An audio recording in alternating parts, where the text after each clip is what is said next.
Okay, we're now recording. So yeah, so we got through most of the problems. So we went through for this inequality, and we said, okay, well, let's see what happens if x is equal to the low bound and the high bound that it gives us. So we did x equal to 2, and that came out to, on quantity A, it was positive 1/2, and for quantity B, it was negative 1/2. So then we tried the upper bound for x equal to 4. And on quantity A, that came out to negative 1/4. And for quantity B, positive 1/4. So from x going to its low bound to its high bound, the quantity is completely flipped. So to me, like, this would be a case that because of that flipping, I would say this is, we're unable to tell what the answer is. And I'm just going to double check. Yeah, I would say that for this one, we're unable to tell from the given information what the correct answer is.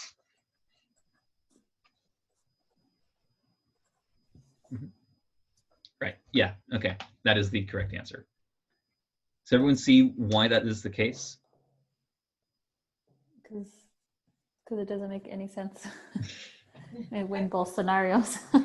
Yeah, with the book question, we're able to say, okay, whether x is at its, if the books are its most expensive or their cheapest values, quantity is still greater than b.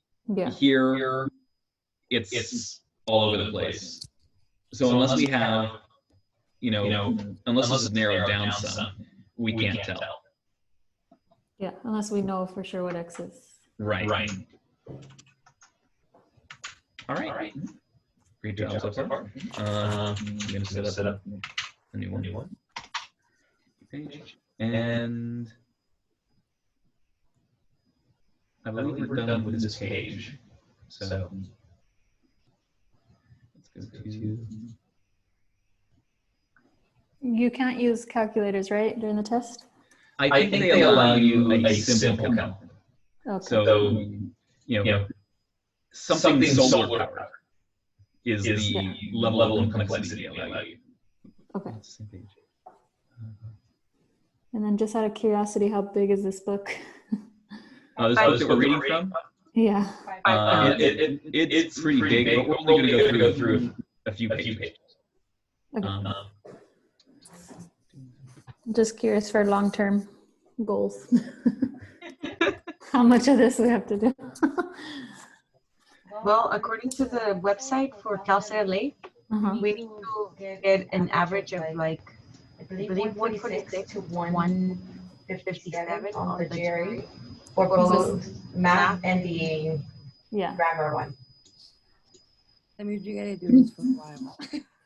And so that would translate to getting a B grade average on this test.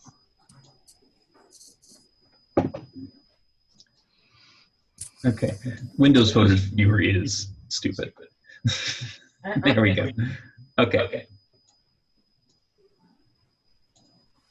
Another school in mine wants 300 total for both the math and the verbal. So that means 150 and 150. Oh, I see. And that's still pretty much B average. You can't afford to not do well in this test. All right, here's the next question. So it's a graphing problem. Woo! So let's take a look at this. So we have a graph, an XY plotted graph with 3 points, A, B, and C, connected as a triangle.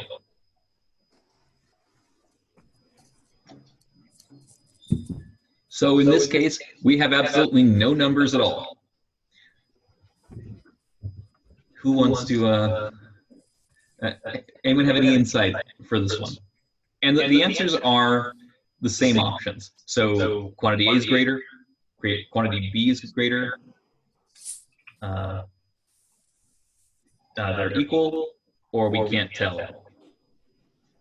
Well, can you mute when you're not talking? Can you mute to the echo? Cool. Thank you. Yeah, Adelaide and I are in the same room, so if we have both the mics on at the same time, then it's like this weird like kind of feedback echo chamber that we create. Yeah. So she's been very kind to keep on the lookout for when to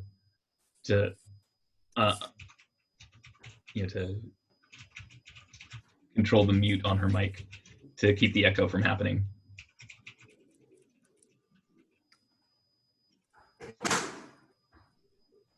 Well, Okay. just by looking at it, it looks like it would be equal because both sides look the same, AB and AC. But Okay. I don't think it'll be that easy. These are tricky. So from the visual they gave us, it does look like the length of the sides are equal. Yeah. I would say from first glance, it would be quantity A because it's like the angle is slightly higher because we're assuming that the x-axis is like it's a 90-degree angle, right? Or something. That's how we can tell. I don't know. Okay, so right, so Gabby is on the right track here. So Patsy, you're looking at the length of the side, but the length of the side of the triangle actually doesn't have much to do with the slope. Yeah, I what see. it's asking for is the slope. So you guys remember what slope was, or slope is in geometry? So the slope of a line is it's the rise over the run, right? What that means is it's the y, the change in y over the change in x. So if we're looking at a line like this, and we have 2 points, so the way you find the slope of that line is you take whatever the change in y is over the change in the x.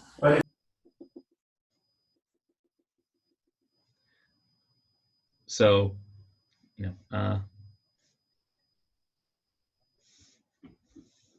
so let's say this is, let's say the change in this is a total of like 5, and the change in this is, let's say 2. What would our slope be?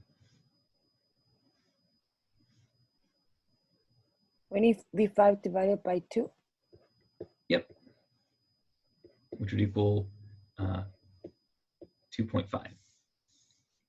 If we had another line segment, let's say this one, let's say it goes to about there. Let's say that's actually about, let's say that's about 3. What's the slope for the second line? It's going to be 3 over 2, right? 1.5? Mm-hmm. Right. So knowing that, if we take a look at this again, we can see that the steepness of the line is what determines the value of the slope, right? So the steeper the line, the higher the slope. So given that, what Gabby said earlier, the slope of the line segment AB, would that which would be give you a greater slope then? The higher one, correct? Right. So which would be? The 5/2? Well, I mean, we're looking at this. Oh, so it'll be A and B. Right. Okay. Yeah. So line segment AB is, even though we don't know the numbers, we can see that AB is much steeper than AC. So AB is going to be a greater slope. Cool. Everyone see how that works? Yes. Cool. Okay. As for a little bit, more math review, what's the equation of a line? Do you guys remember? No. No, sorry. Yeah, Okay. So the equation of a line, I'm just going to put a little blue line here because this is something that will probably show up on the GRE test. Your line is y equals mx plus b. Does this look familiar? Yes. Yeah. All right. What's m? And remember what m is. No. Is that one the slope? Oh, Yep, you got it. okay. N is the slope. no, not it. Okay. And what about b? What's b?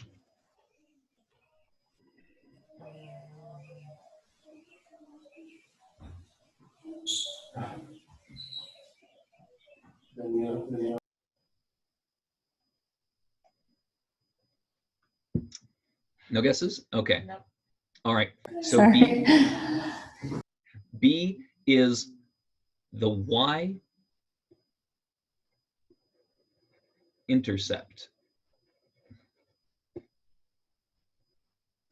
What does that mean?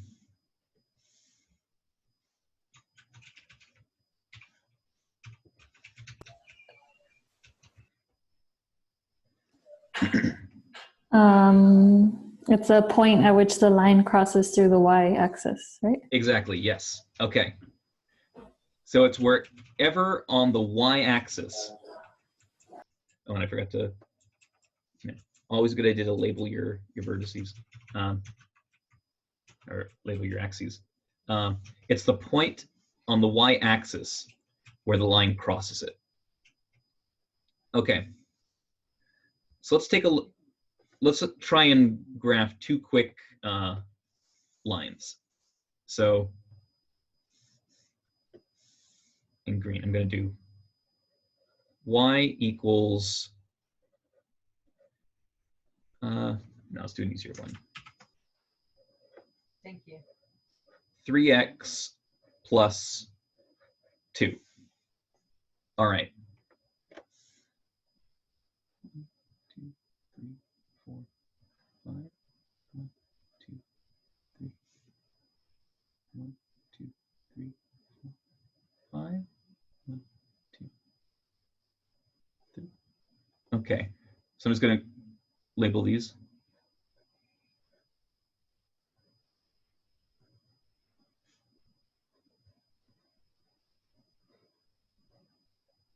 Okay, so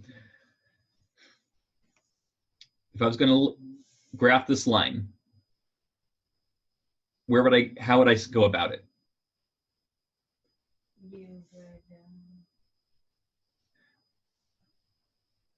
If x is 0, let's say x is 0, what's y going to be?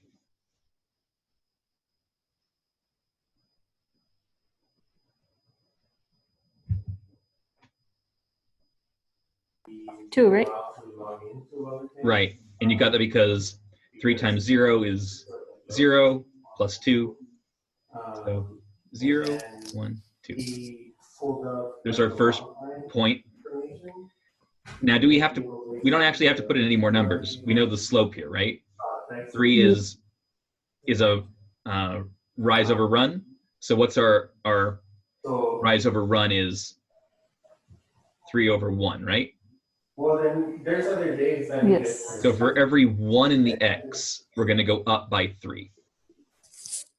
So if we go 1, we're going to go 1, 2, 3. There's our next point. If we go over 1 more in the x, always late, and then when he gets there, we're going to go 1, 2, 3.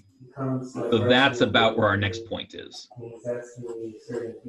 So with that, and we go backwards, this works backwards too. If we go over 1 backwards, we go down 1, 2, 3. His first session, we check in, and then any questions he has, he addresses them. So our line is going to look something like that. Let me see if I can get it a little straighter. Well, he starts at 10:15. He starts at 10:15, like 10:25, 10:30. There we go. That's what our line's going to look like. Everyone see how that works? Yes. Okay, let's do one more. Okay, y equals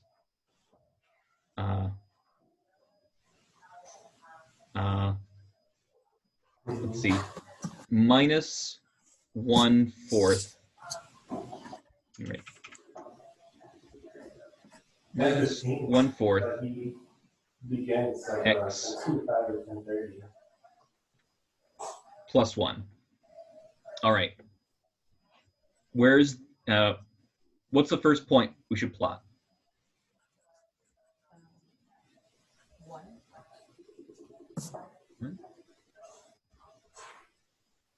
Let's make it easy. Let's go for the y-intercept, right? How do we find that? Do we say x is 0 again? Right. We set x to 0. It gets rid of this whole multiplication part here for the slope. So what's our y-intercept? 1. Plus 1. Right. So 0, 1. That's our first point. So now we will be changing. Okay. Now, if we just follow the slope, the rise over run, where's our next point going to be? If we go over 1 in the x, am I going to go up or down? Would it be negative 1/4? What the negative? What is it? Do we have to multiply, distribute it on the 1/4? Or do we leave the negative? Adeline's asking, does the negative? What's the significance of the negative? You're right. The negative does mean something. Yeah. But then I would have to push down. If the slope is positive, what does that mean? Like the first section. Like on top, right? That means the slope is. If you have a positive slope, that means the line is going positive upwards like this, right? Yes. No, it's not always an initial. What does it mean if the slope is negative?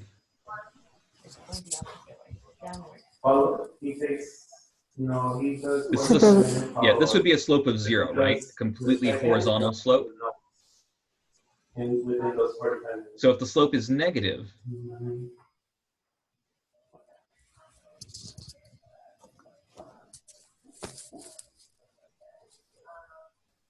my solution is we ask him. someone say it. I don't mind. It'll go towards the left and down. Yeah. You can jump in too if you want. Yes. Okay, we'll say it on the stream. Because that's what we do. It is a late start for him anyway, so.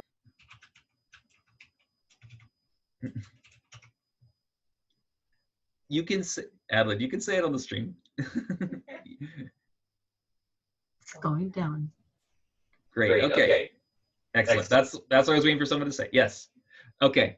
So a positive slope,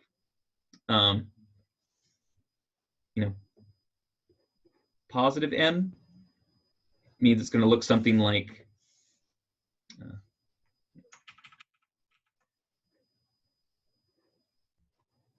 positive n means your slope is going to look like this. A negative m means your slope is going to look like this. So knowing that, if we go from our y-intercept, if we go one step forward in x, which way are we going to go? Are we going to go up or down to find our next point? Down. Okay. So what's our rise over run here? It's 1/4. 1 over 4, right? So for every, and which one is the x and which one's the y?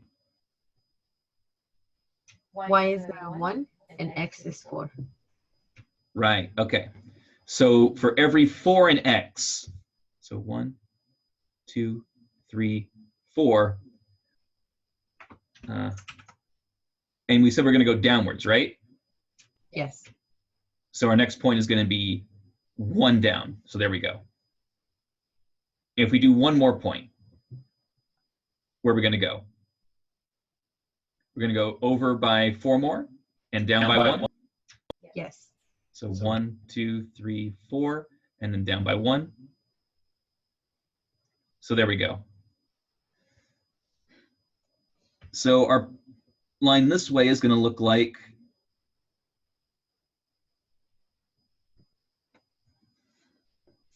that.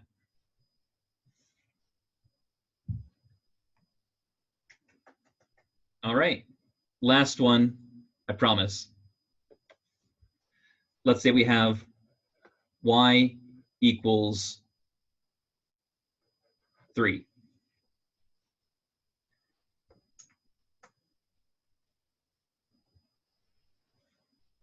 This is basically like saying y equals 0x plus 3.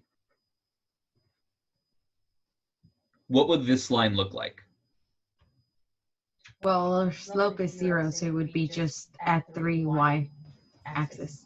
Okay, so A line going through. Positive 3. Right. It's a horizontal line through y of 3, right? Yes. Okay, so it's going to look just like that, flat line. The rise over the run is basically 0, 0. So 0 change in y, 0 change in x. It's just a flat line through y equals 3. Yay. All right. So there you go. There's your quick line equation recap. Thank you. I struggle with this the most, I think. Dang, that was tough. I didn't struggle with this one. Okay. I actually like this math. I don't. I don't like the ones we were doing before. The average, oh my goodness, those are killers for me. I'm the opposite. I got a C in Math 125, all the graphing. All right, let's do one more thing before we throw this away. I promise, one last thing, and then we'll get rid of graphing for a minute. What if we wanted to find where 2 lines crossed? We want to find the intersection point between 2 lines.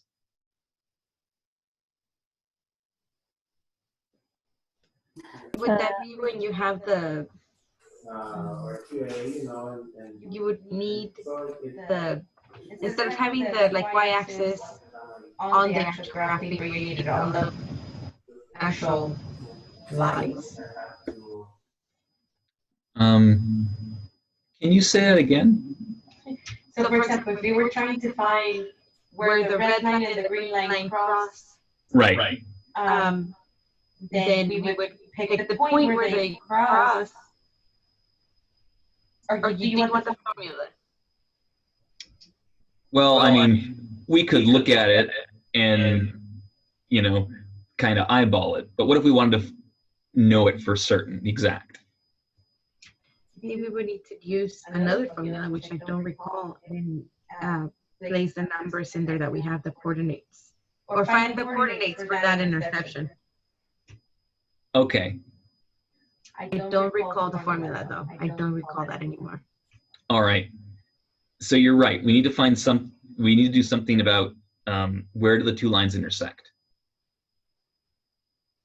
So what we wanted, if we find out where they're the same on the x and the y, that'll tell us the intersection point, right?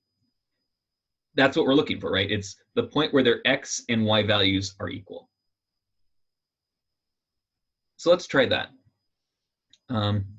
What we would do is, I'm going to use purple for this. So we want to find where the two lines are equal.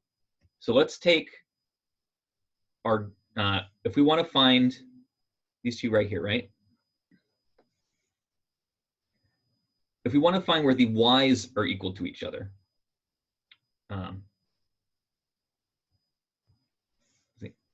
or the x's, what do? We set up if we have two variables and we're trying to find the values of those variables, we set up what? We have two equations, so we set up a system of equations, right? Completely lost. Sorry. But I know that it should be like 3x plus 2, I believe, equals to negative 1/4x plus 1. Yes, exactly. Great job. What? You hear me, guys? All right. So if we take these two and we set the y's, we're saying this y equals this y equals this. We set the two equations equal to each other. So we say, okay, 3x plus 2 equals minus 1/4 x plus 1. Okay, I'm going to jump to black ink here for the rest of this. So how do we solve for x? We basically carry the whole number. If we were to, for example, do get rid of like the green numbers on that side, we do -2 and add it to the other side. Well, I'm sorry, subtract it to the other side. Okay. After this question, we might need to restart the meeting again, or pay $10 to get rid of the annoying timeouts. Okay. So yeah, what Evelyn said is right. So we need to bring the whole numbers to one side and all of the x's to the other, right? So what should we do? Which -2, and then we could place it on the other side. Okay, so we're going to subtract 2 from both sides. So we have 3x equals minus 1/4 x minus 1. Yes, and now we can carry the -1/4 x over to the 3. Okay, so I'm going to do what? I'm going to subtract 1/4 or add 1/4 to both sides? I believe you're going to have to, wouldn't you have to multiply since it's next to the x, or it wouldn't matter? It would be addition. We're going to add 1/4 x to both sides. Right? You wouldn't divide? No, because it's supposed to be, it looks negative, but isn't it represent like subtraction? It's because we're carrying the whole 1/4 x as an entire, like, as a whole number. We're not just carrying the 1/4 and leaving the x behind. Right. So we have oh, I see what you're saying. 3 plus 1/4 x equals minus 1. If we made this into one number, how many fourths is that? Is that 12 fourths? I don't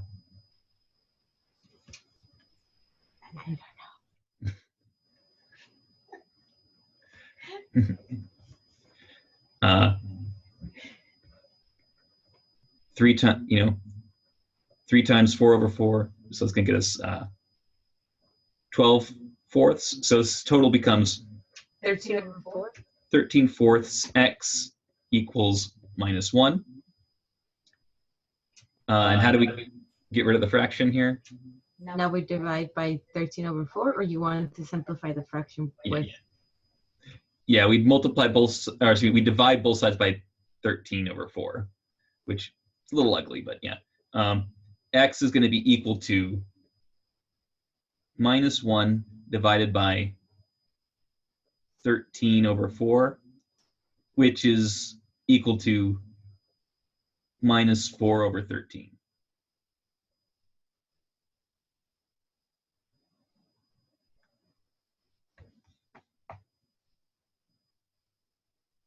Do you guys have any questions as far as how he got to negative 4 over 13? You do negative 1 over 1, right? And then Yeah.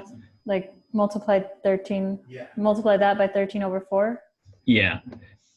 Yeah, the other way to do this is to multiply both sides by 413. Which, flip it, right? Yeah, which if we were to multiply this by,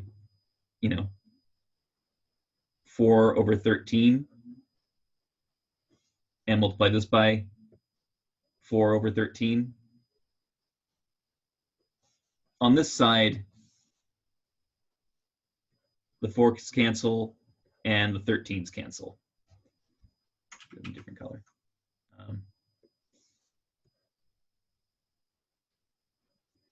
And so you get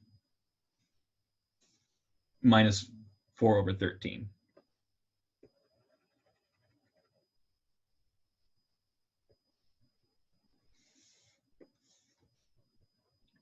So we know at the intersection point, x is negative 4 over 13. It's about a third.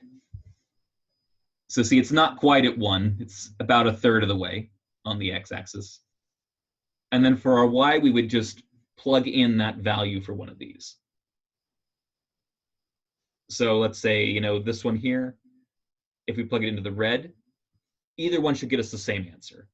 So we've got 5 minutes left. Okay, we have enough time to do it. So I'm just going to go ahead and plug it in right here. So on the red line, y equals,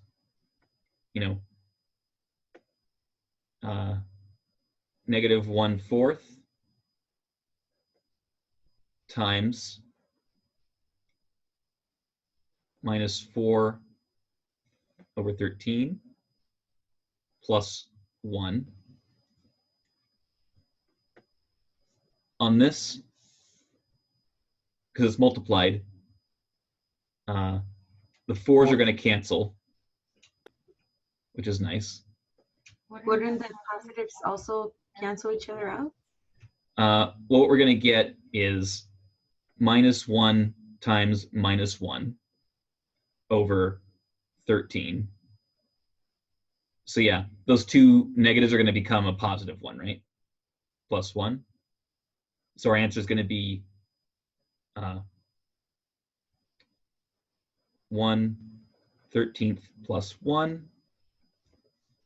1 is equal to 13 13s, right? So our answer is 14 13s. So if we zoom in on this really, really little, you can see that, yeah. I'm going to make a little zoomed in view here.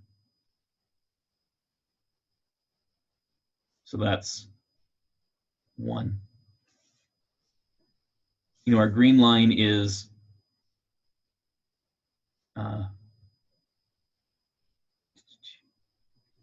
coming up like this. Our red line is coming down like that. Where they're meeting is just a little, it's around a third in x and a little over 1 in y.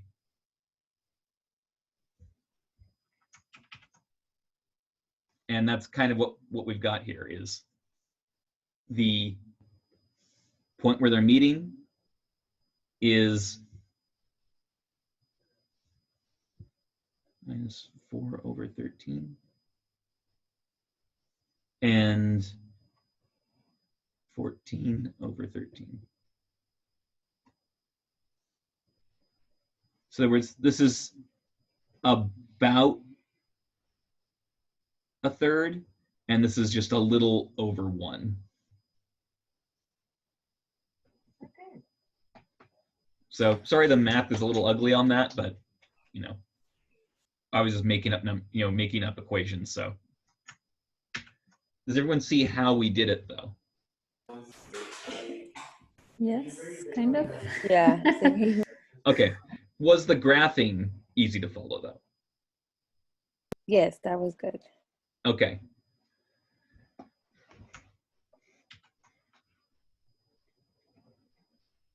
All right.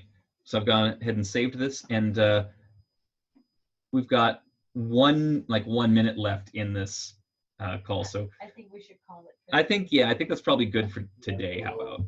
Yeah, I agree. I have a class soon. All right. Well, great. I'll go ahead and I've saved this today there. So you guys have got your graphing recap for today. Okay, thank you so much, Gotti. Thank you Of for your course. time. I'll go ahead and Thank you. You guys joined Wednesday again at 10:15. You guys. Okay. Gotti, I'll be there. Thank Alrighty you. then. All right. All right, talk to you guys later. Bye. Bye. All right. Peace out. Bye. Take care. Yeah. Thank you, babe.